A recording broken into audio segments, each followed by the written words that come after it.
Unaangalia Onji TV, sauti ya jamii.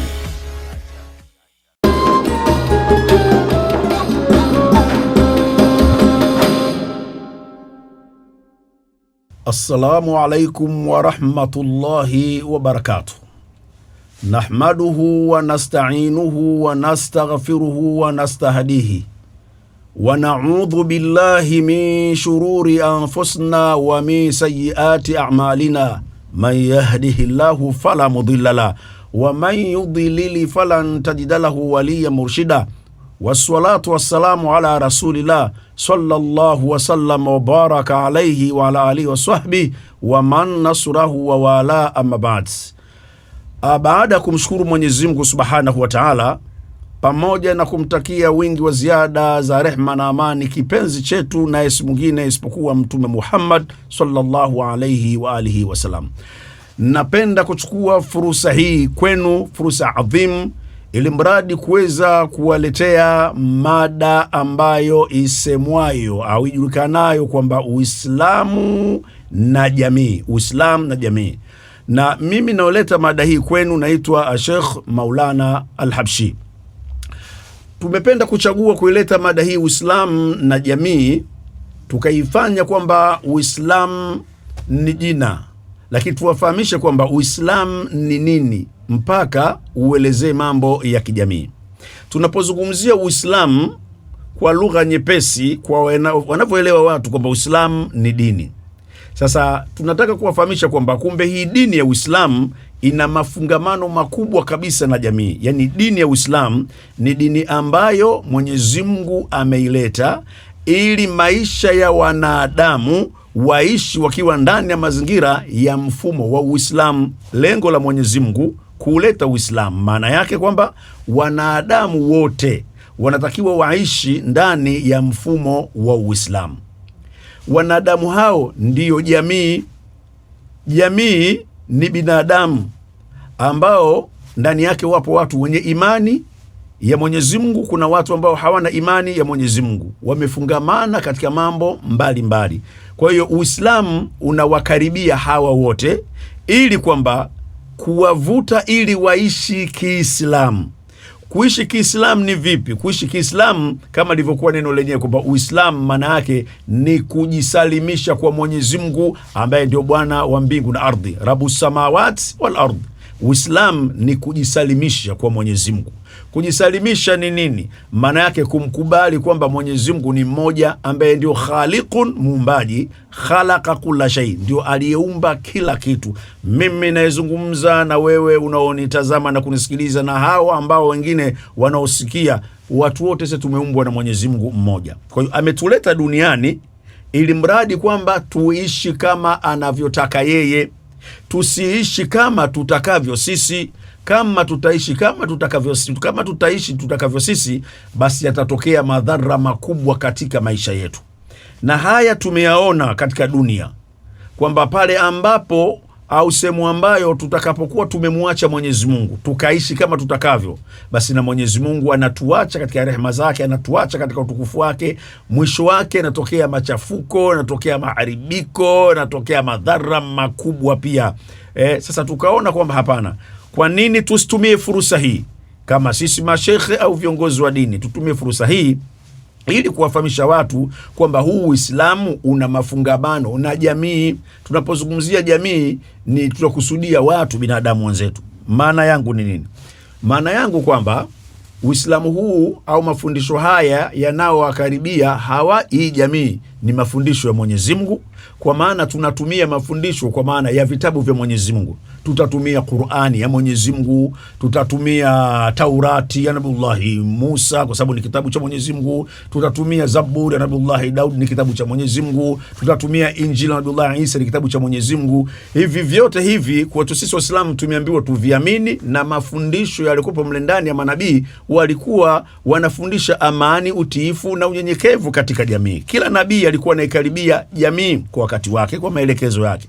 Kwa hiyo zama hizi za Mtume Muhammad sallallahu alaihi wasallam, Uislamu huu ukiongozwa na Qur'ani tukufu, ambacho Qur'ani ni kitabu cha Mwenyezi Mungu, katika sura ya 17 aya 9 Mwenyezi Mungu anasema inna hadhal Qur'an yahdi lillati hiya aqwam, kwa hakika hii Qur'ani inaongoza katika njia iliyonyoka.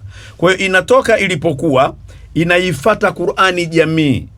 Pale ambapo jamii inafanya mambo mazuri, Qur'ani inawapongeza, na pale ambapo jamii inafanya mambo mabaya sofa, Qur'ani inakuja kuwarekebisha na kuwaongoza. Kwa hiyo kumbe sisi wanadamu tuna chombo kizuri kilichotoka kwa Mwenyezi Mungu ambao ndio Uislamu.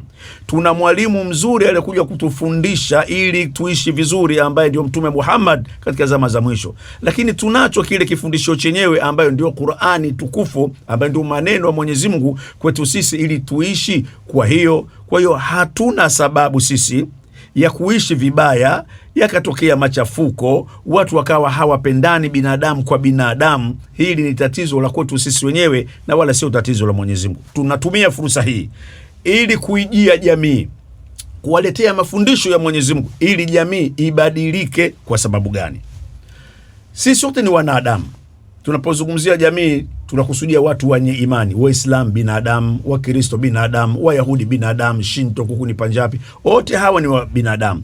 Tatizo ni moja tu, tofauti ya imani. Lakini zote ni binadamu. Tunatakiwa tuishi katika ule ubinadamu wetu kwanza, na hili ndilo anaolitaka Mwenyezi Mungu, tuweke umoja wa ubinadamu wetu kwanza. Mtume anasema annasu sawasia ka asnadil misri, watu wote ni sawa kama umbile la shanuo. Kwa hiyo kwanza tujali ule ubinadamu wetu, tujitambue sisi ni binadamu, tuna udugu wa kibinadamu licha ya kuwa na tofauti ya imani. Katika suratul Hujurat 49 anatuambia Mwenyezi Mungu, ya ayuhan nasu inna khalaqnakum min dhakari wa untha waja'alnakum shu'uban wa qabaila lita'arafu inna akramakum 'inda Allah atqakum. Ya ayuhan nasu, enyi watu, inna khalaqnakum, hakika tumekumbeni nyinyi watu wote, inna khalaqnakum min dhakari wa untha, kutokana na mwanamume mmoja ambaye ndio Adam, wa untha na mwanamke mmoja Hawa.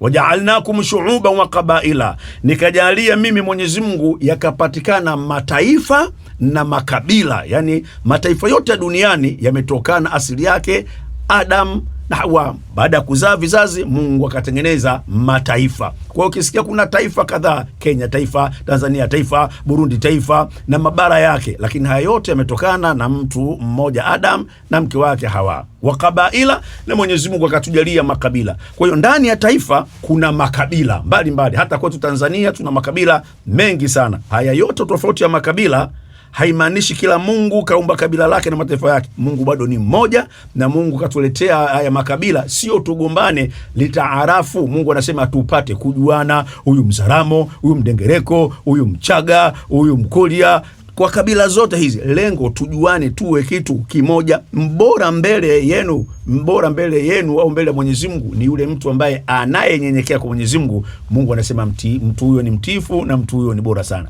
Kwa hiyo lengo la kipindi chetu hiki ni kuifanya jamii irudi kwa Mungu.